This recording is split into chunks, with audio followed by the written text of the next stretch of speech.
Hi YouTube! In this video I want to show you yet another 64-bit LTE phone that I got from eFox. This phone is called the Umi eMax.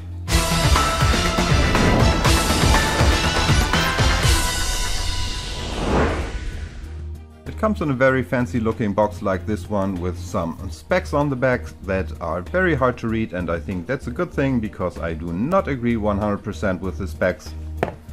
It comes with a very fancy USB data and charging cable. Of course it comes with a 5V USB wall charger. They also include a USB on the go cable, which is very nice. And last but not least, it comes with a very short instruction manual that basically just tells you where the buttons are, and again it shows some specs that I do not 100% agree with. This phone has a 5.5-inch capacitive 5-point multi-touchscreen with a 1080 by 1920 Full HD pixel resolution. It is an IPS display and it also looks like a one-glass solution. It has the MT6752 64-bit Octa-Core SOC, which is clocked at 1.7 GHz. It has 2 GB of RAM, 16 GB of internal memory, and it also supports TF cards. Right now it is running on Android 4.4.4. It is a Quadband, it is totally unlocked, and it also supports 3G and 4G/LTE. It has a Wi-Fi, Bluetooth, GPS, AGPS, it supports Baidu. It has a G sensor, a proximity sensor, a light sensor, a magnetic field sensor, it has a gyroscope sensor, and it also has a notification LED. It supports a USB on the go. It has a firmware update over the air feature. It has HotNot, which is something like NFC, but it only works with MediaTek phones. It supports off-screen gestures.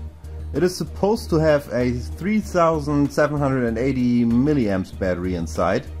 It has two cameras, one main camera with a 13 megapixel output, autofocus and LED flash, and it could be an f2.0, and one front-facing camera also with a 13 megapixel output, which I do not believe, and it looks like it could be a f2.4. Of course this phone is a dual SIM, dual standby phone. It weighs about 146 grams and it is about 8 mm thick. Let's take a closer look at the device. You have your front-facing camera, your proximity and light sensor, and also a notification LED right here. The home, back and menu buttons are soft touch buttons and they do not light up. On the bottom we find the USB port and a microphone. On the left side we find a SIM slot 1 and a slot for a TF card. On the top we have a 3.5mm headphone jack. On the right side we find the SIM slot 2, and both SIM slots take micro SIM cards, a volume rocker and a power button. On the back we have the main camera and LED flash. Now this looks like a secondary noise reduction microphone. The back looks a little bit like brushed aluminum, but of course it is all plastic. And on the bottom we can find the media speaker. Like always, I installed additional apps and games for demonstration purposes. If you haven't done so already, please subscribe to my channel. If you have any questions or comments, please leave them in the comment sections below. If you liked this video, please give it a thumbs up, and if you'd like to find out more, please stay tuned. The stock launcher is very fast and very snappy. I wasn't able to find any lag at all. It also comes with the cheap weather widget, which a lot of people like. The firmware is very clean. It is not 100% clean. I uninstalled one security app and I also disabled another app, which I will show you later. But let me start by going into the settings. Here we are, and let's check out about the phone. As we can see, it's running on Android 4.4.4 right now, and it also has some system updates right here if they ever decide to provide some system updates over the air. Let's check out the languages and input. Let's see which languages are supported. Let me just scroll through them so you can see if your native language is supported on this firmware or not. Now those are all the languages. Let's go back into the settings. Next up, let's check out the apps. As you can see, it has the entire memory free right here. Let me show you which one I disabled. I disabled the super cleaner. I don't really think you need anything like that. Let's check out the storage. Now here's the good news. The entire memory can be used for installing apps and games, so there are no memory partitions. Next up we have some gestures, and as we can see it supports double tap to unlock the screen, and you can also draw different symbols to start different apps. Let's just give it a try and let me double tap. And it unlocks, and let me draw a symbol, for example an O. And as you can see, it does not show the symbol you're drawing, but it's working. Go back into the settings, and I think that pretty much covers it. Oh no, there's the hot knot feature, which is something like NFC, but it only works with MediaTek phones that support hot knot. To me, I think this is pretty much useless, but it's a nice feature for some other people. Let's start again and go into the engineer mode.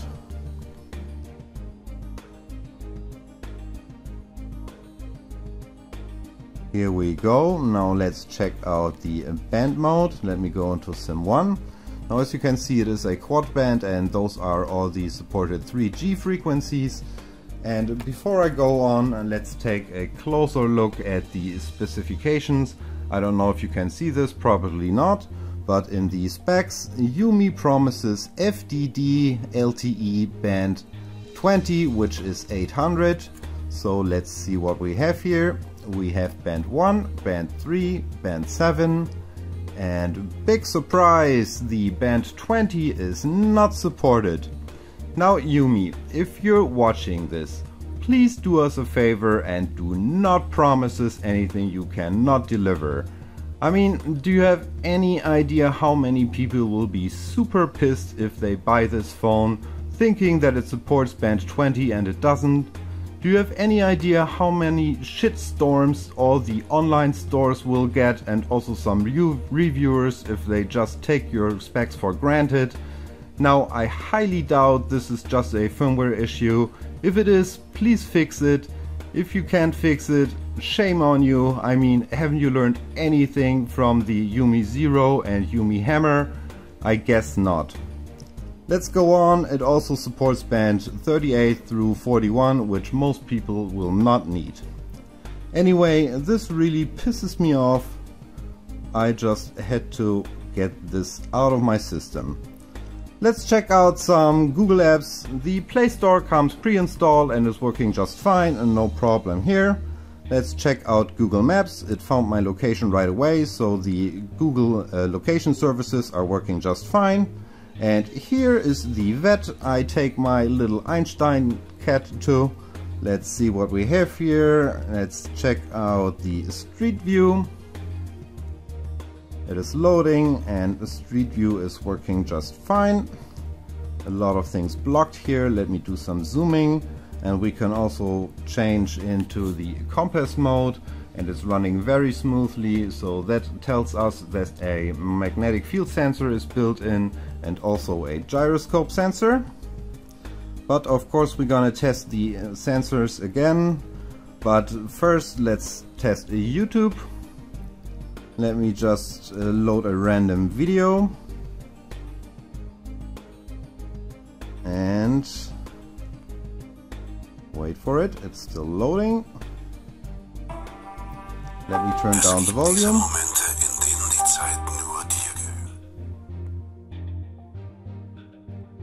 Now I cannot skip the ad. Oh yes, I can. Let me go into the settings and let's check out. We can see that the maximum playback quality is 720p on this phone. So YouTube is working just fine. Let's see what we have here. Let's see what Antutu has to say. Let me go into my history. I did a couple of tests. It scored at 41k right here, and I also got a 42k score right there, which is not bad at all. I'm very happy about that. Let's check out some info. As we can see, this is the SoC with the Mali T760. It has a full HD resolution. The rear camera has a 13 megapixel output. Let's see what else do we have here. We can test the multi-touch, and we have a 5-point multi-touch as I said before. And let me scroll all the way down to check out the sensors. Now here we have all the sensors, but I'm gonna test those again, and I'm gonna show you the sensors also again with CPU-Z. Right here we can see that it has 8 cores, and here are all the sensors.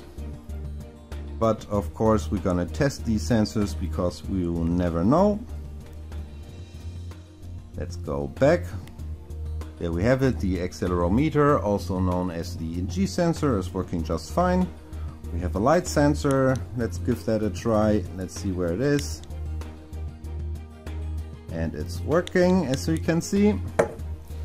Back to the sensors, we have an orientation sensor, working fine.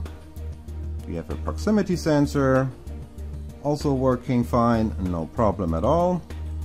We have a gyroscope sensor, and it's working great. We also have a sound sensor, we have a microphone right here, and I think right here is a secondary noise reduction microphone, and I guess we also have a magnetic field sensor and it's getting readings. So those are all the sensors. Back into the stock launcher. Now this phone came pre-rooted, which is very nice. Let's just check it. Let's grant super user access and we can see it is rooted. I didn't do anything, which is always nice. Next up, let's check out more benchmarks. Oh no, let me start with the gyroscope 3D live wallpaper to check the gyroscope sensor. And as you can see, it is working great. So a gyroscope sensor is definitely working. But now let's do more benchmarks. Let's start with Quadron standard and run a full benchmark. And like always, I'm gonna do a jump cut. Almost done.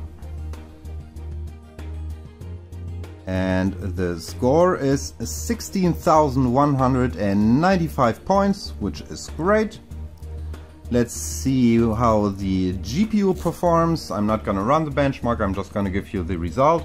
Now it's scored at 59.1 frames and it's an OpenGL 3.1, which is great. What else do we have here? We can test the Wi-Fi signal strength, and to give you an idea how good or bad it is, let's compare it to my Xiaomi Mi 4. And you can see my Xiaomi Mi 4 has a much stronger Wi-Fi signal. Now the Wi-Fi is not bad, but of course this one looks a lot better. What else do we have here? Let's go into the gallery real fast. Let's check out some wallpapers. Now they're loading fast, and let me just flick through some pictures. Again, a loading speed is great, no lag at all, zooming not a problem. And you probably can't see it, but the colors, contrast and brightness are really good and also great viewing angles. So I'm really happy with the display. Let's check out the video playback. Let's try a 4K video, and it's not supported. But of course we can test a 1080p video, and of course a 1080p video is running very smoothly, which is not a surprise with this SoC. Let's see, what else do we have here? We can test the media speaker. Let me go into music I have the copyrights for. Let's just play a random song. Let me turn up the volume.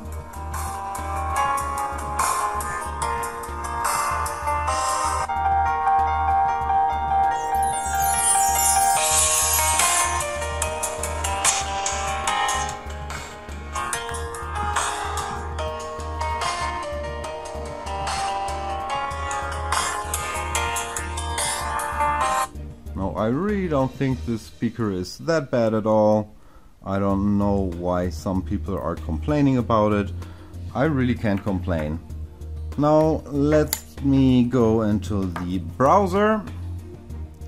Let me go into my bookmarks and let me just load the BBC homepage. Where is it? There it is.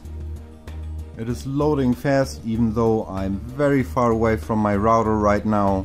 Zooming is very smooth, so browsing is not a problem at all. But to be fair, let's load the desktop side to see if it can handle larger websites as well. No, I do not want to subscribe. Please just show me the website. And zooming is very nice and scrolling is very fast. Let's see the rotation speed. Also nothing to complain about, and a full HD pixel resolution looks great, so this is a real pleasure. Now let's also test the USB on the go feature. Let me hook up my USB thumb drive and let's wait a second. And the USB thumb drive is mounting, so USB on the go is working just fine. I think that pretty much covers it. Now let me tell you what I'm thinking about this phone. Some thoughts about this device. The build quality is just okay. To me it feels a little cheap. The display I like a lot. I mean, a full HD resolution, nice colors, contrast, brightness and viewing angles, I really like it a lot. The performance is very good. 42K score on Antutu is very nice nowadays. The Wi-Fi reception is good, not great. My Mi 4 is definitely a little better. The GSM, 3G and 4G reception I really can't complain about. The call sound quality is just okay, at least with my service provider and in my area. Now, despite what other reviewers might say, I think the media speaker is not that bad at all. It is very loud, of course it does not have a lot of bass, but I've heard a lot worse. The GPS is good, but not great. Why? Simply because I think this phone does not support GLONASS. The battery is also good, but it's definitely not a battery monster. I've seen better. Now Umi did a good job with the battery, but I highly doubt it's a 3780 mAh battery. I did a Geekbench 3 battery test. If you're interested, you can find the result on my blog. Like always, the camera picture quality is something you need to judge for yourself. If you're interested, you can find a link in the video's descriptions to some sample pictures also on my blog. The LED flash I would rate as average. I also like that the phone has a lot of sensors and a notification LED. I do not like that the battery is built in, and I also do not like that the soft touch buttons do not light up. And I totally don't like that Umi promises a LTE band 20 support and it's not there. Bottom line, I think you get quite a lot for 150 euro, but of course you can't expect a high-end device for that kind of money. Last but not least, let me try to show you the viewing angles of this phone, do a little gaming. Thank you so much for watching and hope to see you again.